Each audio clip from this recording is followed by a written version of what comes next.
बिस्मिल्लाहिर्रहमानिर्रहीम। क्या आप लोग जानते हैं कि बारिश में नहाना सुन्नत है।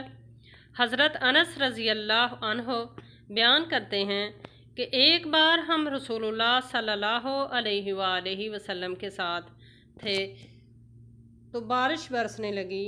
तो रसूलुल्लाह सल्लल्लाहु अलैहि वसल्लम ने अपने जिस्म से कपड़ा हटाया और बारिश में गीला किया। तो हमने कहा कि अल्लाह के रसूल सल्लल्लाहु अलैहि वसल्लम, आपने ऐसा क्यों किया? तो आप सल्लल्लाहु अलैहि वसल्लम ने फरमाया कि ये अपने परवरदिगार के पास से अभी आई है, यानी बारिश जो है वो अल्लाह ताला से अभी आई है। सुबहान अल्लाह। तो इसलिए हमें भी चाहिए कि आप सल्लल्लाहु अलैहि वसल्लम की सुन्नत समझते हुए बारिश में ज़रूर नहाएं। अल्लाह ताला हमें इस छोटी सी प्यारी सी हदीस पर अमल करने की तौफीक अता